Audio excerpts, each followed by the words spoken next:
السلام علیکم، میں ہوں رضوان اشرف۔ آرمی چیف جو ہے نا آصف منیر امریکہ کا اور پھر اس کے بعد ترکی کا دورہ کر کے جب آپ پاکستان پہنچے تو پاکستان میں انہوں نے قومی سلامتی کمیٹی کا ایک اجلاس طلب کیا اور اس کے اندر تمام ٹاپ کی جو ملٹری کمان کی موجود تھی، اور انہوں نے وہاں پر نہ صرف پاکستان کی صورتحال کے متعلق بلکہ جو امریکہ کا دورہ کیا ہے، ترکی کا دورہ کیا ہے، اس دورے کے اندر کیا ڈسکشن ہوئی، ایجنڈا کیا تھا، معاملات کیا تھے، پوائنٹس کیا تھے، اس کے بارے میں بات کی، بریفنگ دی۔ اس کے علاوہ ایران کا کس طرح سے ساتھ دیا جائے، امریکہ اسرائیل کے متعلق کیا بات کی جائے، کیا پیغام کیا جائے، اس کے متعلق بڑی اہم ترین بات کی گئی۔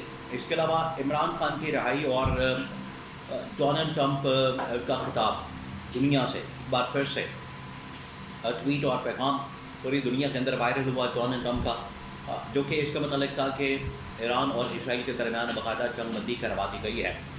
یہ آخرکار ڈونلڈ ٹرمپ پہلے جنگ کرواتا ہے پھر اس کے بعد جنگ رکواتا ہے، پہلے جنگیں کرواتا ہے پھر اس کے بعد خود ہی اس میں جنگیں رکواتا ہے۔ یہ کیا پالیسی ہے؟ یہ اس کے اندر کیا سوچ ہے؟ اس کے اندر کیا پیچھے مائنڈ سیٹ ہے؟ اس کے پیچھے اپروچ کیا ہے؟ آخرکار یہ اس کی جانب سے کیوں کیا جاتا ہے؟ اس کے بارے میں بڑی اہم ترین معلومات میرے پاس موجود ہے، وہ آپ کے ساتھ میں شیئر کرتا ہوں۔ تو 3-4 خبریں ہیں، 1 بائی 1 آپ کے ساتھ شیئر کرتا ہوں۔ سب سے پہلے میں آپ کو یہ بتا دوں کہ جو اس وقت امریکی صدر کی جانب سے کل اس بات کا اعلان کیا گیا کہ ایران اسرائیل کے درمیان سیز فائر ہو گیا ہے۔ ایران اسرائیل کے درمیان جو سیز فائر ہوا، اس کا باقاعدہ اعلان ایک بار پھر ڈونلڈ ٹرمپ کی جانب سے کیا گیا۔ اب ڈونلڈ ٹرمپ جو ہے اس نے جیسے پہلے پاکستان اور انڈیا کے درمیان سیز فائر ہوا تھا، جنگ بندی ہوئی تھی، ان کے درمیان لڑائی ختم کروائی تھی، تو اس کو بھی ٹویٹ کے ذریعے سے ڈونلڈ ٹرمپ نے اپنے ٹویٹ کے ذریعے سے پاکستان انڈیا کے درمیان سیز فائر کا اعلان کیا۔ یعنی لڑائی ہو رہی ہے پاکستان انڈیا کے درمیان، مثال یہاں پر چل رہے ہیں، حملے ادھر ہو رہے ہیں، اور یہ ادھر چوتھے حملے سے اٹھ کے امریکی صدر ڈونلڈ ٹرمپ خود سے اعلان کر دیتا ہے کہ سیز فائر ہو گیا۔ اب یہ جو سیز فائر تھا پاکستان انڈیا کے کانٹیکسٹ میں، اس کو تو انڈیا نے ماننے سے انکار کر دیا۔ انڈیا نے کہا کہ ہم اس کو نہیں مانتے، لیکن اصل میں سیز فائر ہو چکا تھا، پاکستان نے بھی حملے بند کر دیے، انڈیا نے بھی حملے بند کر دیے۔ بالکل یہ سچویشن بنی یہاں پر۔ اس کی وجہ یہ تھی، اس سچویشن میں آپ دیکھیں، یہ سچویشن جو یہاں پر ہوئی تھی بالکل وہی سچویشن وہاں پر نظر آئی۔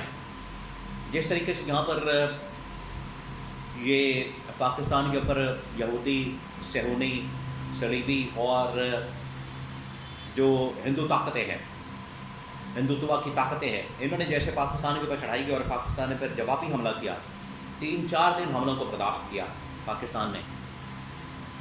جب جوابی حملہ کیا تو یہ سب دوڑ گئے، انہوں نے تمہاری پھر منتیں کر کے سوری کر کے معافی مانگی اور سیز فائر کر دیا۔ بالکل ایسے ہی یہاں پر ہوا۔ پہلے اسرائیل کو اعلیٰ سری دی امریکہ نے، اسرائیل کو اس نے پہلے یہ آشیرواد دی، اسرائیل کو اس نے کہا کہ ٹھیک ہے چڑھائی کر دو، حملہ کر دو۔ اس نے اسرائیل نے ایران کے اوپر حملہ کر دیا، کوئی 8-10 دن یہ حملے ہوتے رہے، ایران نے بھی جوابی حملہ کیا، اسرائیلی حملہ، ایرانی حملہ، اسرائیلی حملہ، ایرانی حملہ، یعنی 10 دن تک لڑائی ہوتی رہی۔ پھر آخرکار یہ ہوا کہ انہوں نے کہا کہ امریکہ بیچ میں آیا اور امریکہ نے کہا کہ ٹھیک ہے ہم اس میں جنگ بندی کروا دیتے ہیں، اور امریکہ نے جب کہا کہ ہم اب ایران کے اوپر ڈائریکٹ حملہ کریں گے، اور اس نے جب ایران کے اوپر ڈائریکٹ حملہ کیا تو پھر ایران نے بھی جوابی حملہ کرنا تھا۔ ایران نے کیا کیا کہ ایران نے پھر امریکی ایئر بیسز کے اوپر حملے شروع کر دیا، اور پہلا جو حملہ کیا انہوں نے پورا پلان کر لیا تھا، پہلا جو حملہ کیا گیا قطر میں ایئر بیس کے اوپر حملہ کیا گیا۔ اس کے بعد پھر یہ امریکہ دوڑا اور اس نے امریکی صدر نے وہاں سے سیز فائر کا اعلان کر دیا۔ یہ عمران خان نے پہلے بتا دیا تھا کہ آپ نے کسی صورت بھی اس شخص کے اوپر اعتبار نہیں کرنا، اعتماد نہیں کرنا۔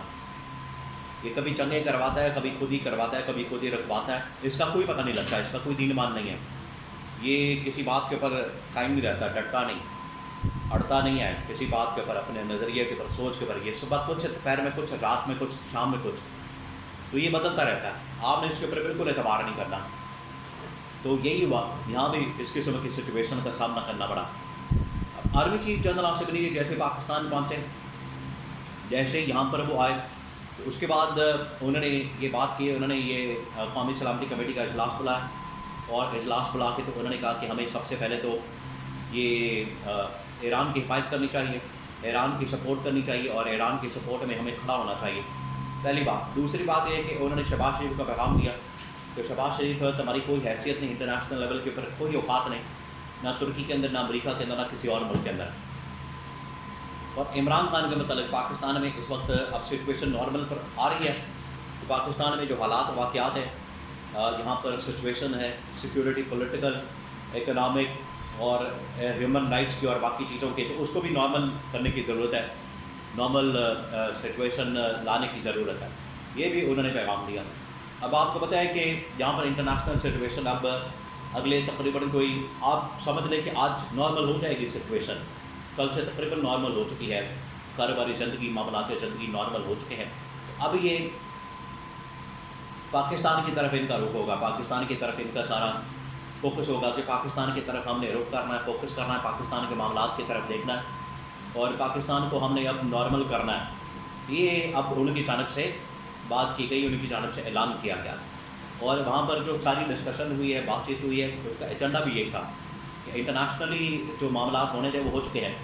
پاکستان اور انڈیا کے درمیان معاملات تقریباً کلیئر ہیں. اب ادھر فوکس کرنے کی ضرورت ہے، سنتا، معاہدہ کشمیر اور یہ باقی چیزیں، اور ادھر انٹرنل سچویشن اور یہ مڈل ایسٹ کی سچویشن سے اب ہمیں باہر نکلنا ہے. تو یہ اس میٹنگ کے اندر جنرل عاصم نے یہ جو وہاں پر صورتحال بنی ترکی کے اندر، پھر اس کے بعد امریکہ کے اندر، تو سب کو بریف کیا گیا. یہاں پر پوری سچویشن کو جنرل عاصم نے بریف کیا پاکستان کی اسٹیبلشمنٹ کے سامنے، حکومت کے سامنے، شہباز شریف کے سامنے، اور ان کو پیغام دے دیا، ان کو بتا دیا عالمی سطح کے اوپر آپ کی اوقات کیا ہے، عالمی سطح کے اوپر آپ کی حیثیت کیا ہے. اور اب یہاں پر اس چیز کو مینشن کیا گیا، خاص طور پر اس چیز کو مینشن کیا گیا کہ اب ہمیں جتنا ضروری ہو سکے پاکستان کے اپنے حالات کو بہتر کرنا ہے. حالات کو بہتر کرنا یہ وقت کی ضرورت بن چکا ہے. اب ہم افورڈ نہیں کر سکتے، اب ہم اس معاملے کے اوپر نہیں چل سکتے، اب ہم چیزوں کو اس طرح سے نہیں لے سکتے کہ ان کو بالکل ان اٹینڈنٹ چھوڑ دیا جائے. ان کو سوالو کرنا، ایشوز سب سے پہلے ان کو ہائی لائٹ کرنا، اس کے بعد اس کو ٹھیک کرنا، اس کو سوالو کرنا، اس کو سولوشن نکالنا، یہ بڑا ضروری ہو چکا ہے. اس میں یہ تمام چیزیں شامل ہیں پاکستان میں، ہیومن رائٹس کے معاملات، internal political economic situation, security, Imran Khan, اور پھر اس کے بعد عدالتی جوڈیشل معاملات، یہ تمام چیزیں یہ اب ان کو سارٹ آؤٹ کرنے کا وقت آ گیا. یہ ان کو گورنمنٹ کو بھی پیغام مل گیا، گورنمنٹ کو میسج مل گیا، گورنمنٹ کو بتا دیا گیا ہے، حکومت کو اس حوالے سے آگاہ کر دیا گیا کہ اب آپ نے ساری توجہ اور فوکس اس طرف کرنا ہے کیونکہ عالمی معاملات اب نارمل ہو چکے ہیں.